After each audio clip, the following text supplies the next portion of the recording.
Yeah, no, all right. So he's like, oh, you want some of this fucking Evan? I got this aristocrat fucking... let's just splash it both in each other's faces real quick. Yeah. This an upper mid-shelf switch. Yeah, an upper mid-shelf switch. Oh, like I said, it's probably like, hey, have you tried aristocrat mixed tequila now? You want some? Oh my god! Like, I think we're moving up in the world. I will cheers to that. The fact that as Reid's about to throw his whiskey back, water. Dude, that's what progress looks like, boys. Fucking so if Makers and Jameson are upper mid shelf, yeah. What is your first tier of lower shelf or of higher shelf? Of like top like shelf. What I view as top shelf? Like what is the first thing you view as like the lowest tier of top shelf when it comes to whiskey? I think because that's an interesting question. I guess to me, with whiskeys comes like the craft bourbon thing hits so hard that anything that is a full-on like commercial product Did you just say Macallan? has a certain level of quality control that I think takes away from. You know what I'm saying? Like so you're thinking smaller that, like, batch small stuff. batch stuff. Small batch stuff is probably more likely to be top shelf. With some of the, what would you consider Woodford? I would put. Is Woodford upper mid tier? You know what? It really just depends on how many slots are available on that top shelf. Because this I would put that a little bit above a JMO for sure. Okay, so here's an interesting question. 1712 whiskey or 1712 bourbon is a North Carolina bourbon that is cheaper than Woodford and also fucking Jameson, Macallan, and I don't think it's about price. So you don't think it's about price? I don't think it's about price. So you would consider almost anything small batch to be a little no, bit higher no, absolutely not. Okay. That's what I was saying at all. And I was actually going to come back around and say that even some of the mass-produced whiskeys that are meant to be top shelf, some of those I would put up there too, like your fucking Blue Bottle stuff and some of that stuff. Glengooley Blue. Yeah, I mean, because it's good. It is not good. A real whiskey. I mean, fucking... Blue bottle whiskey is good for the most part. Like, there's not, they have to hold it up to a certain standard. Yeah, sorry, I had to go Glengooley because. Oh man, wow, unison. Nice. Well done, boys. Yeah. Welcome to Name Redacted Podcast. We're a podcast about mid upper tier whiskey. I like to think every year that we've done the podcast, the whiskey that we've talked about has gone up a full half shelf. A full half and that's shelf. How we've now made it. So next year we're in good shape. Okay. Fucking. These are the things we can afford, though. Which is funny because I am broker now than I've ever been doing this show, basically. Well, my mom moved to New Hampshire and there's no liquor tax there. Is really what happened. That was how I got to the. Nice. So I'm Alexander Fulmer. I'm Chris Nielsen, and our guest this week is fucking longtime friend of the show, Reid Pegram. Hello, welcome, guys. Why did I say welcome? You're. Great thing to immediately say on your podcast as your guest is the wrong thing. Flattered that you went through such effort to recreate our studio in painstaking detail. That means a lot to me, Reid. We're not in the actual studio right I'm happy to be here. This is a 1-to-1 reproduction. So there's a lot of like Civil War reenactors who are out of work right now. I think I could just really give them a job in recreating your garage. You know? I think you've done a really good job. I feel like I'm in the studio. It's funny too because this studio is actually. Yeah, you reproduced the smoke smell. This studio is actually indoors, whereas ours is in the garage, and Reid has actually gone through the care to turn the temperature down just enough. I feel like there's only a thin piece of metal separating us from the elements outside. It's my ranger room. Oh, it's a good bit. It's a good bit. I like it. Me and Reid got mistaken for brothers last week or 2 weeks ago. Yeah, no, when he came to my show. Again. Yeah. But like it turned into a bit, all the comedians. So Zoe started it, and Zoe knows that I'm not Reid's brother. Yeah, he was. And then all the other comedians that got up afterwards thought that Zoe was being serious. They just addressed me like I was Reid's brother in the crowd. So how many comedians addressed you while you were viewing a show? 4? Yeah, sounds about right. 4, 3 in the host. It was a lot. It was like because Zoe went up early, and then it just became a bit after that. And like everyone's like, "Hey, what's up, Reid's brother?" And the best part and is like, that Reid was the headliner, so he got to be out there and be like, "Hey, shout out to my brother in the crowd." It's like that I gained a brother at a comedy show. That is like, I'm not getting paid for this, but you know, Did you address the I got fact a that he's- sibling for this 20-minute set. Did you address the fact that he's not really your brother? Yeah. No, that is I what was he like, said. clearly was he like, can grow a beard. I can't. He's my brother. I feel like it's a good show when I walk away with more family than I started with. Yeah, That's pretty. it's better than chicken tenders, brother. It's like adding a family member is better than being satiated. So I realized a thing the other day that by sheer happenstance, we get to be one of the first appearances you do after getting shocked by strangers 2 years in a row. Yeah, no, that is crazy how the last time I was here, the last time it happened, and then it was, a couple days ago. So how is it being a shot collar veteran? Of knowing what it feels, getting on stage, knowing what it feels like. And to be it is shocked by a weird shot collar. because like outside of like last Saturday? Yeah, last week when I did it like a week before that in Wake Forest, North Carolina. Like, Wait, and it's weird because Wait, it's they totally ripped the different bit? demos. They ripped that? it seems like it's a bit that a lot of clubs do. It's like it's kind of like it's out there kind of. Jack Nelson out of Wilmington kind of like has his that he kind of tours around with. But yeah, it's like very different demos because like here it's like Monstercade, it's like punk rock, like Everybody's crusty people, ready to shock the shit. and then it's like in Wake Forest and it's like fucking upper class white people that are just Did they like, feel like they're getting a treat? Like it's like way scarier than it's like kind of more like Get Outy kind of. More of a repressed shock, a little bit less of a sexual shock. Did you notice that like all the upper middle class white people when they hit the button would go I need a Diet Coke or something, just like someone bring me Was a it threatening knowing that you were going to an area that would be more in favor of the electric chair? please. Was it? I'm sorry. I said, was it frightening realizing you were going to an area that may be more in favor of the electric chair? Yeah, no, it was like everyone's like pro electric chair here. It's pro life and also pro electric chair. It's crazy. I don't know. It's okay, money. It's all right. It's all right, money. It's okay. Do you get paid more to put the shot collar on? Like, It's kind of. Well, because they tip a for the little shots, bit more. right? Yeah, you get kind of like. You get like a tip jar kind of scenario in normal shows when it's just like based on just the comedy alone. I mean, let's be honest here. It's not nobody's tipping you to do your job. But when you're selling tickets to shock somebody in public. When you're like, ooh, you don't like how this bit's going? What you like to, A little bit of how's your mother? I'm going to heckle you through pain. Yeah, no, Right, no. It's pretty. I mean, like, I think one of our other friends who's not a comedian did it. I think Sammy went up and did it. Oh, I think I saw something. this week? I saw that he was Yeah. there. You know what? I'm such a shitty fucking person because I was like a mile from where you were too. Oh yeah, Sammy went. Did Sammy go? Sammy Castle. Yeah. Did he get up? Because his post looked like he got shocked. No, he didn't really. He probably just took some pictures looking like he got shot. That's the Sammy. Sammy would do that I mean, anytime. somebody I'm got not shot trying to. collar. I'm not trying to like blow spots or anything. I don't know. Like I just saw it on mean- Facebook and it sounded like I mean, maybe I did. I wasn't like in the room the whole time. I did smoke one cigarette. He might have done a 3 minute set. When I was. So what was the tangible difference between doing it here and doing it in Chapel Hill? Was there more or less shocks? Less shocks on the last one. The last one was like the most breezy one. I feel like the first one was pretty gnarly. The second one was like kind of gnarly, but I embraced it. Like I like shouldered into the wave, kind of. This is like. I was like, what was like that person on 65, 69, motherfuckers? like I need, but no, it was kind of less shocks on the last one. Really? It's like a little more timid. I don't know. Wake Forest not so not so sure. Wake Forest was like, that was the second one. They were pretty, they were on it, dude. But for some reason, coming back to the Monstercade was less shocky?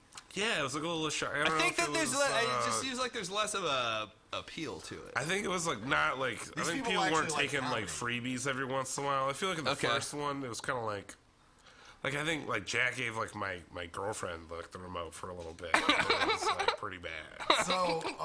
So essentially, the first one was like a bunch of people at a dunking booth and kids running by and hitting it. Yeah, they were like, with their you hands give like $1 sometimes if you want, but also it's you pay to throw 3 balls, but that asshole over there is just gonna run by and he's just gonna punch the button once in a while. That's what it feels like. That. Okay, that's fair. But the people at Wake Forest got into shocking. Oh yeah, they were like it was a significant part of their life. Like I was gonna buy stocks with these, but now I'm gonna fucking. My money goes a long way, so I'm gonna get what I need to get. This is a better investment. No sponge. Yeah, I don't know. It's just there's a fucking neurosurgeon in there, like. Do no harm, my ass. It's just fucking shocking the shit out of you. It was. I don't know. It was wigware. Do you think the Hippocratic Oath covers shot collar comedy? No. No? No, because that's you're not doing consensual. it in like a medical condition, right? Yeah. But, I mean, what if they're not like getting up there and fucking stopping your heartbeat on the stage? They don't even want to shock you. They shock people for a living. They want you to pay them to shock you. It was on the last one. The biggest difference I feel like from the other ones was beforehand. I don't know. Carlos took us out. Was kind of like, all right, well, we had like a written release on the first time we did this, but we didn't do it this time. So just like, are you guys totally cool? Sure, you don't have any problem. You're totally. I was like, man. Oh, this is now I find out I have problems. I don't know. It's been an unhealthy year or whatever since the first time. Like just counting the cheeseburgers immediately. Fuck, I had like a McDouble McChicken on my way here. Like I don't fucking. Fuck. I really shouldn't have had that double downwich. The double down challenge seems unhealthy to fry everything on my stack of them. Food. The double downwich is the 2 chicken patties on the KFC sandwich. Yeah. What? What? The bread is chicken. The bread is that's chicken. Just called a double down. Oh yeah, it is. Wait, so they just did like a double chicken sandwich? With the double down challenge. I thought they did it's apparently the most American thing you can possibly do. It's like 2 double downs plus like the gravy bowl and like a large drink. Apparently that's the double down challenge, which is the most American thing you can do. Yeah, Gavin's giving me a thumbs up, which makes me know it is the most American thing you can do. Like, by far. It's tough to get one down. It is tough to get one down. I feel that's more dangerous than if I, had a fleshlight that had, a nuclear isotope in it. Exposed. Super exposed. And I fucked it every day. God, and if I ate one of those, I'm gonna die. Dude, I don't know. It makes me... Oh, God. Apparently, my flashlight came on for no reason. It makes me laugh that, there was a person that went, you know what seems like a good idea? Just 2 fried chicken breasts. It's late stage capitalism. My dad the other day literally said verbatim, capitalism will be the reason our species goes extinct. He said that shit verbatim. You don't think to make your sandwich... What was he doing before and after? Was he pouring gasoline into a bottle and stuffing it with a napkin, or he was eating spaghetti? He was sitting down in his upper middle class home with 2 doctor friends of his drinking craft beer, talking about the plight of humanity. I don't know why I thought it was just going to be those cable guns or whatever that they kill livestock with. It's just takes a break from doing one of those. Just capitalism, dude. And it makes me laugh, right? Because my parents make pretty decent money, and they're both very, very much super leftist, right? They're very, very into the liberal side of things and whatnot. But I think that the way that they went about basically justifying the amount of money that they made is like they had to do what they had to do to ensure that their kids weren't fucked. It's like Chumbawamba. It's what we were just talking about. They're raising money for the oncoming anarchist revolution. That's the only reason. So I got that, but then like a politically funded or a corporate funded revolution. That's what I'm saying, man. I'm down. Steal from the rich. Show not the band. You're not talking about the band. So you weren't here for that. So Chumbawamba considers themselves to be a punk band. Oh, okay. Despite the poppy sound of their music, and they have justified their existence as a punk rock band by they are anarchists. They are true to form, fucking kill them in the 40s anarchists. Right. And they are wanted to make a successful pop hit to raise money to fund the anarchist revolution. And so that's why. And like I was telling him, I got this like punk rock coffee table Bible, and it has Chumbawamba has an entry in it, and they're just on stage with fucking women dressed as nuns slamming Jack Daniels, smoking cigarettes while they're playing. I get knocked down, and I get up again. It's just nuns fucking getting schwacked on stage. I know, it's like gnarly. That's crazy. That's what I would do. I remember like being at like a roller. Like a skating rink and hearing Chumbawamba. Like it's just and then free skate 90s, turned into and then free skate immediately turned into an actual like roller derby immediately because you get knocked down and you get up again. See, you're never gonna keep bringing punk rock. Can't be a coincidence. Bringing punk rock to the masses, making the normies mosh on roller skates. No. Eat the rich! So broke, my skates don't have wheels. I feel like I was just innocent about it. I was like, I did fall up, but I'm going to get up again. I'm bad at this. I'm learning how to skate. I want to see you on skates now. Oh, dude, do not like condemn me to Can we do that. comedy? I feel like that should be a thing. Oh, dude, so the comedy venue will just be the skating rink, and the audience will be there with skates on in the rink, and you'll just be standing at one end, skating back and forth, telling jokes.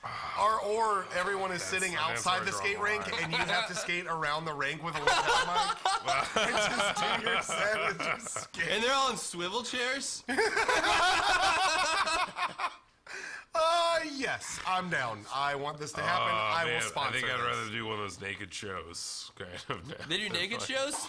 Yeah, we're just naked. How I would pay hundreds for that. Tony would pay hundreds to see. Yeah. Can you imagine Kevin Hart's tiny ass? Well, we just paid for the rink right there. Right? No, he has a weird, just a dick he can grapple with. It's like, toss it up. I don't know. Fuck Kevin Hart. I don't know why I said he had big dick. His tiny dick. Take it back. Apparently, take back the riff. Tony believes that the person who was in charge of doing red light, green light at the skating rink was made of pure evil. Like, just pure evil. Just period. So how's comedy been going for you in Raleigh since you moved? Yeah, a full up schedule. It's been pretty good. No, it's been nice. My mic kind of we've changed locations, kind of like a little bigger spot, and moved to once a month, and it's hell yeah, solid fucking turnout. How's the scene down there? Like good comics coming through the mics? Or? Yeah, no, it's like it's a lot of new people. It's just so many. It's that seems so to be kind many of comedians across the board. That there's kind of a new crop coming in for that stuff. Yeah, and there's so many. There's so many of 40 lists, 40 people on a list. So many comedians. No, it's good. It's good. Things are great. The scene's fantastic right now. It's great. You are sorry. I love. I don't know. I'll take that again. The scene's really good. It's very vibrant. A lot of. Reid, we're live. We're gonna come back. So out of the people that have been showing up that are new, or is there anybody that's like got legitimate potential, or is this just kind of people who are coming in like, finding the ground? Oh no, I mean there's like there's been a lot of like new people have been coming. This girl Caroline Smith, she got when Kill Tony came through, she got on as the last comedian. She got a golden ticket that she can show up and appear on the show at the Comedy Store whenever she wants. She can get on and do a minute. Hell yeah. She crushes. So she's new? She's new. She's like in high school and she has like cerebral palsy and she's like in a wheelchair and she's bananas funny. That's great. Is that the girl that was on the show? I fucking love that. That we came to, or that I came to when I was working down there? There was a girl in a wheelchair on that show too. That's why I was asking because she was real funny. Yeah, no, that I is her. haven't been. Yeah. So she's in high school. She's in high school. So does she do a clean set? Oh no, Good. It's very fucked up. It's very like controversial. Yeah, dude, I love when Caroline loses a crowd because it's like like everyone's she like goes up, she's like walked up, she's like everybody's on her side, and then she loses them. It's like you said something so bad that people are voting against or the like, high school they're girl going with against the disabled high school girl. They're like, I do not agree. Like that's like, did she just talk about eating children, just eating babies? Not on your team. that concept to me is great. Yeah, Someone can come up and just be so sympathetic and just say something so terrible that everybody's like, oh, boo! Boo! Like, oh, no. Oh, that's so what if good. Somebody though. normal said it. That would have burnt this place down. If somebody that didn't have terrible. a crippling disability said it, then, like, they're banned from comedy forever. Anybody else you got that you think is a nice little up-and-comer in terms of, like, newer people you've seen? Yeah. This is a good question to really reach the memory banks of open mics. So man. new topic. Well, I was just thinking Angel Perez is a very, very funny gentleman who's talks about being ugly all the time, and he is. Dude, I love Angel. He's very. I'm trying to think. What show did you go to when you were in town? Angel was there.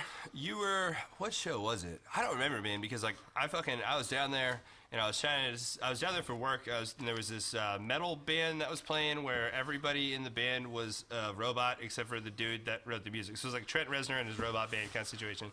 Right. And it was your fucking stand-up show. And I was like, I need to decide which one of these I'm going to go to because I really want to see that. No, I wanted you to go. That's what it was. So I hit you up to see if you wanted to go to that. Right. Was it and you Wednesday? never responded to me. And then I got on Facebook and I saw that you were doing a mic. And so I called you. Yeah. And then you still didn't respond. Oh, no. And so I showed up at the show, and then you were like, "Oh fuck, what's up?" Yeah, I'm in for. So I don't know. Yeah, it was just. I think it was a mic.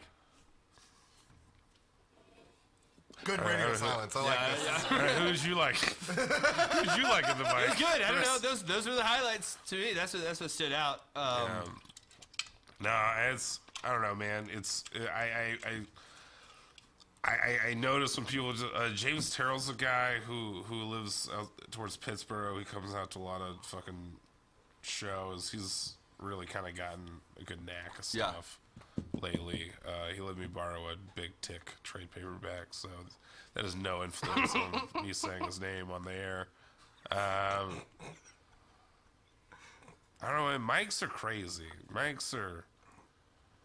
You almost just like forget about them. So how has it gotten different going from, because when we had you on the show the first time, I want to say you were doing mics and like hitting the mics hard, and now fast forward several years, you got a pretty filled up slate. You're getting some paid gigs here and there. Yeah. Well, how is it different now to be that comic at an open mic than it is when you've been on the show in the past and you were kind of like that was more your bread and butter? Kind of like it feels the same. Yeah. Kind of. I mean, you aren't as like as super invested in it. I feel like I don't know. I see these glimmers of hope all the time, man. They're like, I don't know, not to. Man, I still sound really bitter so far tonight. Just really, like a real son of a bitch. Making friends. Sorry, I've been sick this week. I've been out of the game a little bit. So this is the perfect time to ask you a question then. As you know, it has been a long-standing punk rock tradition to name things after the infamous club in New York, CBGB's. When will the senseless fucking stealing of a trademark be done? Wow. Yeah. Okay. Yeah. No. Live on air. Attacking my podcast. Understandable. It's fine. What if we would have came up with an acronym like reverse ways and didn't think about it? I didn't name the podcast. I show up and I drink a beer. And why don't you just talk to us about the podcast? Why don't you just do that? Okay. why don't we skip the part where Chris trolls you, and let's get to the meat. Right. So CPGB, which is imagine any font. You're gonna do fucking squiggly lines. It doesn't have to be in a certain lettering at all. Wingdings. Wingdings. We just talk about those things. In the it's actually really awesome. You guys do a phenomenal job. Ryan Parker does like such a good job just editing that shit. Yeah, man, it comes together well. I had to get you flat-footed because it's one of my favorite things in the world to get you fucking flat-footed on shit. Yeah, dude, I was like, I feel like this is a trap now. I feel but no, seriously, I really appreciate because we have so many friends that do podcasts since we do that, and we're so entrenched in it, and it's impossible to keep up with everybody's show. And what I really appreciate about what you guys is doing is out of necessity, you have a slower release schedule than everybody else that's just trying to fucking grind out shit. Yeah. And I think that it really shows in your ability to find the things that are kind of important over the course of a month. You know, pick up on the nerd beat without having to kind of scrape through, like, what obscure nerd thing do I not know anything about because I have to talk about it because we have a show. And I dig that about what you guys do. Yeah, no, Ryan's on his pretty much always out, like, looking for, like, articles and shit and kind of stuff to talk about. We always, I don't know, but then there's always, like, times when he just really has a thorn in his side for somebody. I mean, we kind of like went after Bill Maher a little bit on the last one. And I was like, yep, I agree, but he's always just, like, a lot more militant than I am. We're like, yeah, fuck that shit, but, like, ugh, you want to, like, riff and stuff, have a good time? Well, wow, dudes. No, just crossing off potential employers. Oh, can't do that. It's kind of like when we kept killing sponsors. Same deal. Just talk shit about Sprint for 2 hours. They fucking deserve it, man. Exactly. And, I don't know, like, just, it's cool to be able to, I don't know, we got to do a couple, like, those COD interviews, which is always kind of fun to do. Just kind of... That's fucking great. That you can walk in there with a purpose and be like, hey, I want to fucking talk to you. And you have a reason to do that. Yeah. So what is your podcast primarily about? So usually you kind of open it, and Ryan kind of just asks me about comedy. I kind of just talk about what's been going on. It's kind of just me talking about shows that have happened lately and stuff that's happened, and kind of like important shows that have happened since we've last talked. You know, the last show. You know, the last episode, and I'm like, oh yeah, Gilbert Godfrey of the Raleigh Improv. So is it just you and Ryan? Yeah, and it's just about like the shows you guys have been doing. Yeah. You haven't listened to his show? I don't have time to fucking do anything. Yeah, I don't even listen to my podcast. They do. I listen to my podcast out of necessity. Are you kidding me? And also, Chris, when you interview a person, even if you've listened to their show, you usually ask them to talk about their show on your show, so people who don't listen to the show know what the show's about. So continue, Reid, about the show that these people probably haven't heard of yet. Chris? Yeah, no. Sorry, I always forget there's, like, people talking. Wow, all right. Jesus. What is happening today? I don't understand what's going on. No, we were talking about the happenings in the punk community, you know, like people from bands becoming governor of places and shit or something. I don't know. We talked about that one time. And, so the heart of it, it's the comedy, punk, games, and books. Is that the right order? Yeah. Okay. And you talk about something in that. Every act of the show is in that realm. Is one of those things. Yeah. You guys do a lot of reviews. You talk about news sometimes. You talk about speculation sometimes. Yeah, it's a lot of news kind of stuff like that. It's usually kind of like a pretty loose script. You know, it's kind of like written and timed out. It's kind of like, you know, but it's in four parts. Yeah. And he's kind of more of like the tabletop side of things. That's really kind of his special. And I just talk about video games. Yeah. Talk about what I've caught in Red Dead Redemption lately. How I like don't even really do anything. I just come home from work and just fish for an hour on Red Dead. Like, well, didn't even have to kill anybody. Just relieve some tension. So you started doing. Did you guys start doing the attention horse thing this year? That was since the last time you were on, I think, right? I think it might have been just starting maybe the last time I was on. Maybe? Do you know about any of this? Give Alex the rundown and all that. So it's like me and Tyler Wood, this Wilmington comic, Dusty Cagle, he's a Greensburg guy. We've just been like doing weird shows at cons and stuff, kind of like SuperCon. There's like a stand-up show that like Lisa Correo does. We get on that. We've just been selling just like roast battles and like character roasts and that's dope. Fucking, we're gonna do like some like audio sketch stuff in the future. But now I think we're just doing. Oh man, shit. Sorry, I feel like every time like I'm like trying to think what I'm saying was like, oh no, what's the internet saying? They're talking about catfishing Tinder. All right, cool. I thought they were like, why can't this motherfucker speak? So we've say the last thing we did was like Louisville SuperCon. Yeah, we went out and. So what are some of the things that have happened to you like on the road or like going to cons or like some of the like hecklers or just like weird shit that you've had now that you're like going to cons and kind of doing that beat? Dude, crowds are way weirder at cons. Okay. Like, all right, so like I don't know, drunk people at a comedy show yelling at you. Yeah. That's like the kind of heckles. Oh, the cons, so many people are sober. Oh, dude, sober. And also, dude, like in Louisville, during one of the shows, there's like one of those full like Green Man suit kind of things. This dude on the front row, like he just came up and kind of sat down in the front row during my set, and like it was like white, but it like I had like designs on it, but he just started like doing weird mime shit like during my set, and like fuck it so much. I like lost my marbles, dude. We're supposed to be relatively clean on the show too, so I was just like furious. And I was like, how am I supposed to tell this dude that I want to like destroy him from the inside out? Like I want to like crawl into his asshole. And just, just say that. I told him, I was like, this would be nice to hide behind this fucking anonymity, you fortunate post of person. Just fucking, I don't know.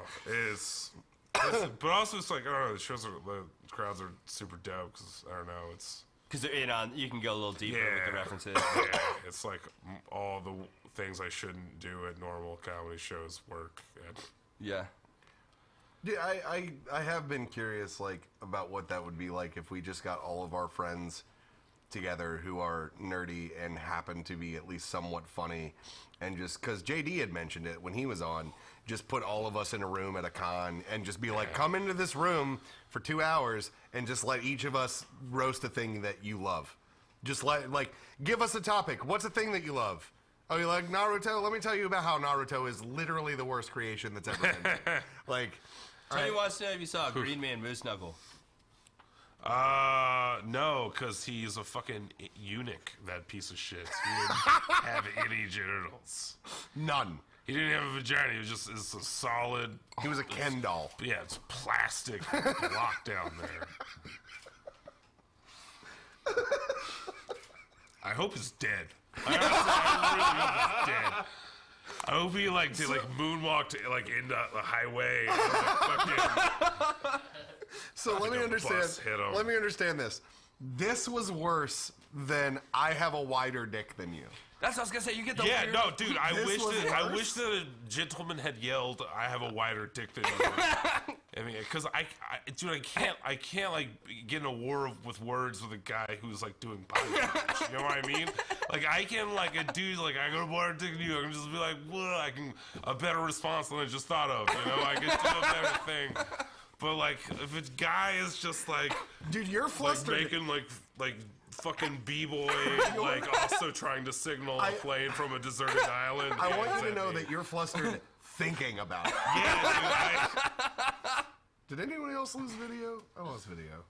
Maybe that's just me. I don't know. We'll figure it. They'll listen. So yeah, so that do you think that's your worst heckle? Is that the one? Is this the bar? Is the bar one time? You got Freebird? I got Freebirded one time. How is that? That was early on. That was in the first couple years. I don't know. That happens everybody. I have a wider dick. My dick's wider than yours is pretty bad. I like that both of those had constraints too, because at the con, the constraint is you have to be doing a clean set. And a dude yelling, "My dick is wider than yours," as he was flashing you, by the way. We left that part out. Oh, yeah. Literally showed you his penis. And that you were doing comedy, meta comedy as Batman, as a stand-up. And so then you needed to respond as Batman. So I do know I did a show at a wrestling ring one time, and a young redheaded child told me I sucked. That was probably the worst. During the day. How old? That? Just a young kid who doesn't know dick about comedy? You're right. You're right. Thanks, Alex. I'm just trying to level you out. I'm trying to give you perspective. I'm trying to be on your team. No, I like that. I like that those are the How worst old was ones. the redhead? That's all I want to know. 7, 8. 7 or 8. That's old enough to be bullied, dude. Just called him Ketchup Head. Yeah, you're right. You're right. I should have just... Dude, you were in a wrestling rink? Yeah, a wrestling rink. Or sorry, we were talking about wrestling ring. Sorry, we were talking about synchronized new plan.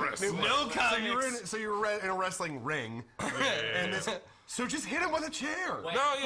Also, I had to be clean there. Also, it was at wrestling. It was during the day outside. There was children. Okay, never mind. I was gonna say because I know a wrestling ring you'll get stabbed at if you're.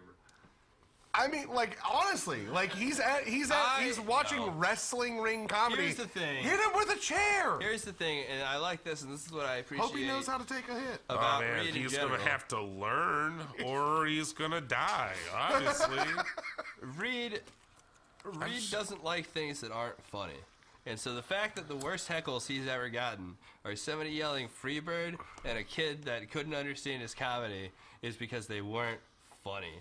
Somebody yells Freebird at you, and if you even acknowledge the fact that they yelled Freebird, you have to do a hacky bit about how it's hacky to yell Freebird. Either that or you just have to break into the bars of Freebird with your mouth. That would be on the bar flapping your wings. That's the best response to that is just break into Freebird do with the your entire mouth. song. Andy Kaufman the shit out of somebody. Do all of Street Survivors. Sing the whole Skinner album with your mouth. That actually would be the best response. That would be. It's just to go. So because this young man has requested Freebird, it looks like the rest of my set is just going to be doing vocal bars of the Leonard Skinner album. So strap in. Hope everybody enjoys this. There you go.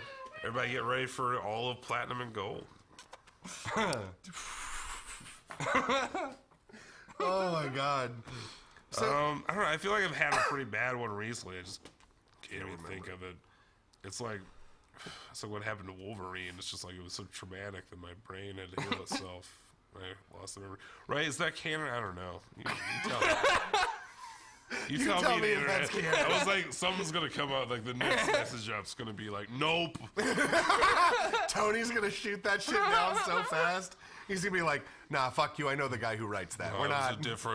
It's a different universe. So does it take something out of you, like the heckles? Like, does it get to you, like, legitimately? It depends from time to time. I mean, you kind of go into it with a different, depending on like what. Sometimes you're just like, I'm just gonna wait in the show, and I'm just gonna casually go, this feels good. Good. This feels like a good room, good set. That's what. Shoot you down, whatever. And then sometimes you've had a terrible day, and you just rush to get there, and then you just show up, and like that's the first thing that comes to you, and then you just want to fucking lose. I don't know. Then I just want to like lose my mind. There is something about that, like when you're in that venue rush, or it's a show that you're not looking forward to, and it's just like filling in the gaps, and you show up, and then like that shit happens, and you're like, because you're not on your game, because you're not going into it with that right headset, It's like being a professional athlete, and like you came off a hard week, and like your training didn't go well. And then the first thing that happens when you step on the field is like somebody comes up and just hacks you. And you're just like, fuck, has it not been hard enough already? I've seen 3 minutes of field time. Get off my dick. Like, I just want to play this stupid game. It also seems like it would be hard to deal with like a legitimate heckler, somebody who's actually like booing you and shit, that like is like really not about it, because then you're like, there's no, like, they're taking everybody out. You've crafted an experience to get people from point A to point B, and now they're actively taking people, as opposed to somebody that thinks they're funny and they're trying to help out. Like, at least you can like fucking like roll with that, right? Like, there's this comedian that does a lot of like videos and stuff for Facebook and YouTube. I don't remember his name. It's like Steve Hoffman's. Yeah, that one. Yeah. And he basically, what he does is he comes on and he talks about like basically bad experiences at shows, and he'll show clips from it. And the two that I remember are, one of them, a woman that talked through every single person's set, and then he calls her out and does not let her talk during his set at all. And then at the end of it, he gives her chance to talk to him, and just tears her shit up, just tears it apart. And then another one was a dude, he was talking about basically a women's rights thing, being like, there's a professional women's, like, or a professional sportscaster that's a woman that reports on like men's sports, and all these people are giving her shit, and a guy in the back of the room yells "next" during the joke. And he just lays into this guy, and he's like, "You here with your family? Those your daughters? I feel sorry for them." Like, and just makes him feel terrible. And I remember watching this and seeing how serious this comedian got about people being shitty at shows. And it does make me think, like, these people are coming to someone's work. They're coming to your job. And they're essentially, these are the people who are the "can I speak to your manager" women.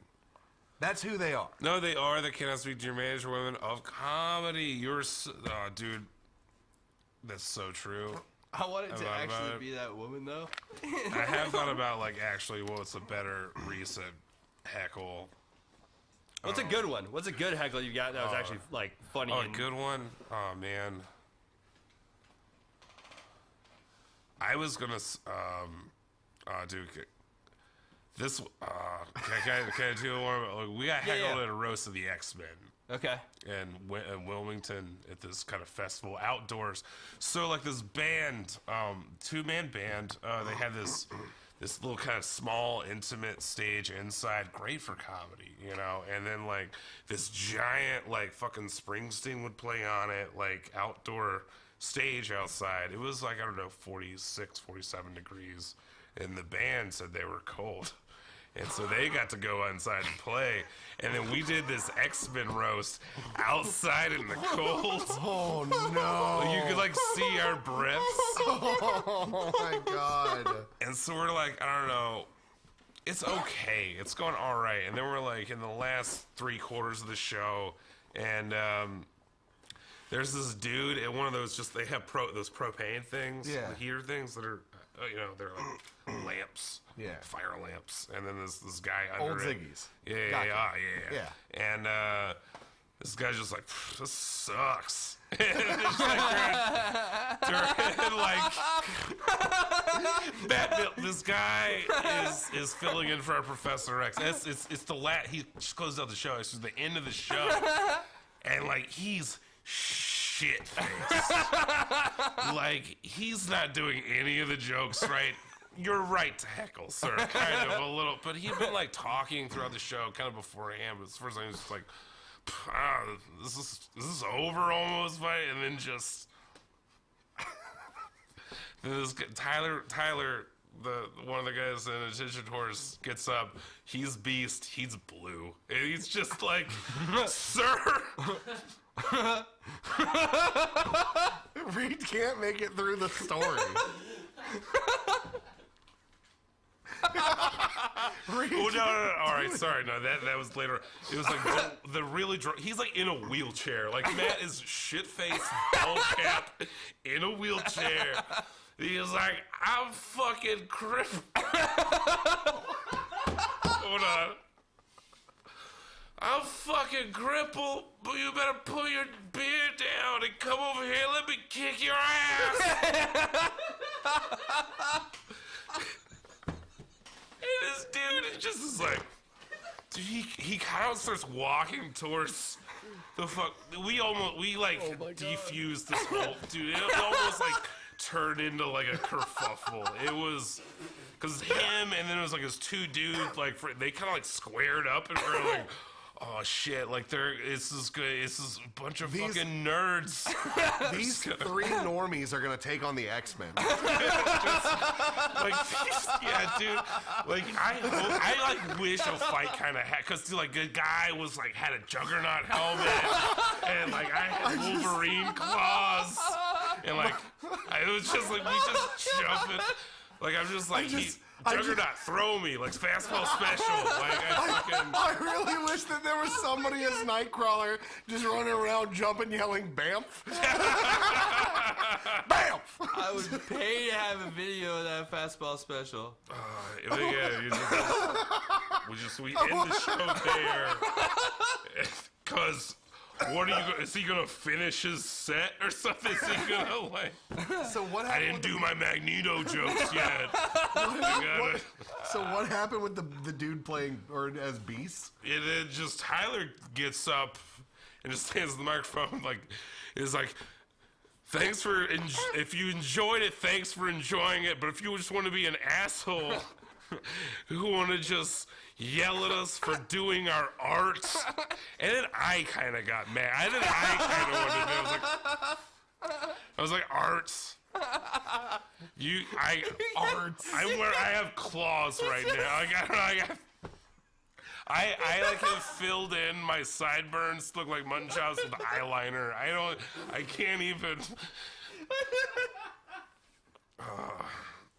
And then I thought about we were gonna have to like after the show, they were just gonna come up and be like, let's throw down with the X-Men. It was kind of like weird. I was like, get the fuck out of here, man. That was weird. That was a weird heckling moment. Oh my God. Zola wants to know, did Professor X stay in the wheelchair while the guy was coming at him? Or did he just sit up real hard?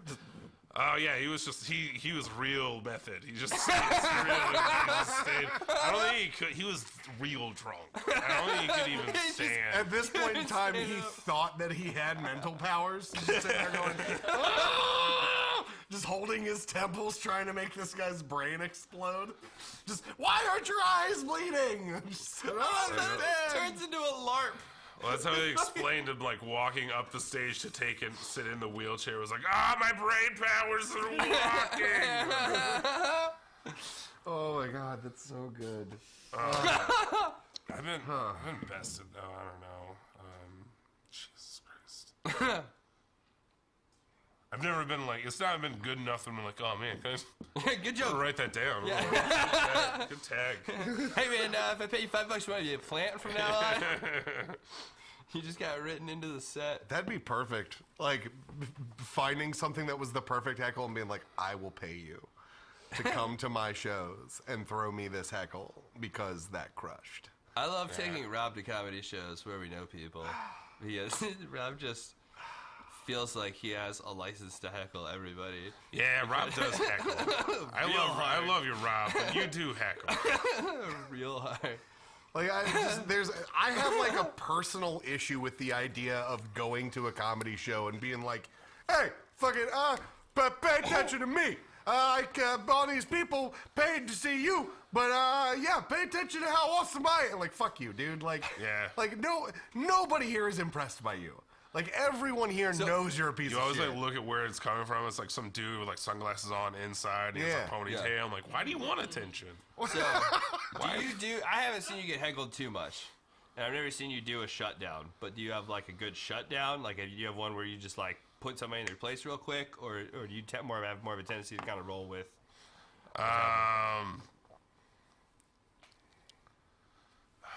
I usually just, like, yell it back, really. Just, like, with a question mark on the end. That's kind of like my tactic most of the time. And it kind of usually gets, like, a little bit of a laugh. It's, like, a little bit still on my side. I did, at a Logicon, because it was, like, that Morrisville, it was, like, a sci-fi fantasy convention. It was a couple months ago. Okay. Not a month, a couple months ago. It was like a couple weeks.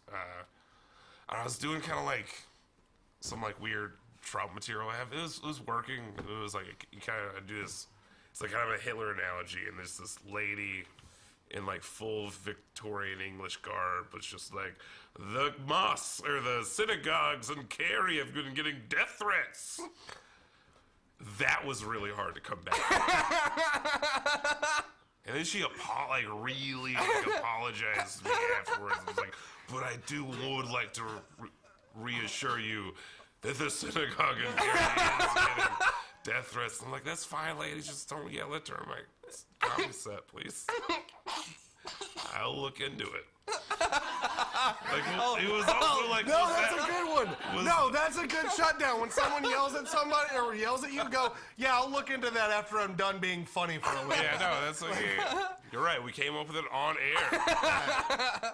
Nailed it. I believe we're getting to picks and plugs. We're about that time. Yeah, we can do picks and plugs. Chris, what do you got, man? Go fuck off. You go first. You made me go first last week. Well, unfortunately, mine is a little bit of a downer. Oh, Jesus Christ. Sorry. Yeah. So, I just, it's been weighing on me a lot since it's happened. I just want to, my favorite little dude, my dog Einstein, passed away this week, and everybody who knew him and loved him, I just want you guys to know I appreciate everything you guys did to make him feel like he, was a great dog. I loved him. I hope everybody else that knew him loved him. My pick is my dog. Einstein was great. He was a great dog. And, yeah, I don't know. I just, I miss him. Cheers to Einstein. Yeah. So, my dog. Cheers. Yeah. Clink. Cheers to Einstein. Some materials. Yeah. Taylor picked up Kingdom Hearts 3. I didn't get to play it a whole lot, but the little bit that I did get to play it was quite delightful. Because I think one of the biggest problems I've had with the Kingdom Hearts games in the past is that the controls, like, you just, like, press right, and you go, like, right and forward, and then you press right and forward, and it's just clunky, and they cleaned up all that, and they added a lot of, like, first-person shooter mini-games and asides to the game that work out kind of well, and they have a lot of fun playing around with the idea that it gets real meta about how it's a video game, and I don't know, it's fun. It's a good follow-up. I've never been super invested in it, so I wasn't one of those people that was, like, waiting a decade to play it, but Kingdom Hearts always has looked like it's real fun. Yeah, it holds up. Yeah. I've also been seeing some cool, like, fan art of it that I think is pretty cool. Like one of them that was the what if Sora was in Coco. Yeah, that one's pretty dope. You can take selfies in it, which is kind of cool. You can get some cool shots and stuff. That's pretty neat. I like that. Yeah. So you got pick? Reid. Got a pick. Well, it's like music or something. Anything like you that? want. Oh, dude. You've been on the show before. I know. God damn it. Standard order of operations. I like just got into like Typo Negative. I feel like this last week. The album Bloody Kisses has a rad cover of Summer Breeze on it. It's just super Makes me feel fine. metal. Yeah. Does it make you feel fine? Oh yeah, but it's like.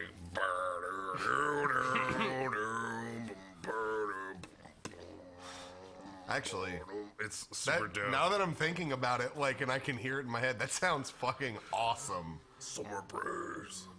Yeah, it's great. Dope. It's I want that to be like my intro music now all the time. So like me and wrestlers, I would always have the same intro music. I want to come to your shows now, and I want to like fake heckle you. Yeah. To like give you material. Right. No, Yeah. You need to work up a bit with the plan. I need more heckle opportunities. Yeah, you just said that live on the internet. Ah, yeah, no. To the rest of the world. Bring it on, motherfuckers. Reid Pegram says, "Come heckle me." I wish Gavin had the list of your appearances. Just throw that up, right? Yeah, link that to my Facebook. I Reid, got those. Yeah. Where can people find you, buddy? You can find me at I got the next Dwayne The Rock Johnson House Party Comedy open mic is at the Night Rider in Raleigh. I love the name of that. On February 27th. Sign-ups at 8 and shows at 8:30. Dude, I got mad shit going on at the pit this month. You want me to run through all of? I got a full. Oh man. Oh boy, Plug your social media. Oh man. Oh man, it's geez. Oh jeez, guys. Plug your social media and then run the whole list. I love when Reid asks a question expecting you to say no, and you're just like, yeah. Do that. Oh. So the trick is, guys, I have found a really good way of heckling Reid's regular life. You guys can dig him on stage. I'm just gonna sit here and I'm gonna break him in real life. Constantly. So yeah, where can they find you on social media? We'll run down like some stuff you got coming up on the post show. I will. You can find me at Reid Pegram. It's ReidPegram, and it's my Instagram and my Twitter and my name. Also, so you can find me on Facebook. I don't care. I'll be at the pit like all next week. I'm doing like a D&D show where I'll be playing D&D for the first time. What? Now I'll be doing 30 minutes on the 23rd at the pit. It's a new headliner night. Me and Deborah Ronan, it's a good friend of mine, Durham comic. We're gonna be doing 30 minutes a piece. Hell yeah. I should go to that. Yeah, dude, come see me do a half hour. I'm just gonna be doing Leonard Skinner songs with my mouth. On that note, this has been a Redacted Podcast. You're watching us right now, don't forget to subscribe. It's served everywhere delicious podcasts are. Check out CPGB. Yeah, check out my podcast. If you haven't listened to that before yet. If you're listening to the audio, make sure you check us out every Sunday night at 9 p.m. Twitch.tv/American Feral. I'm Chris Nielsen. I'm Alexander Fulmer. Say something stupid.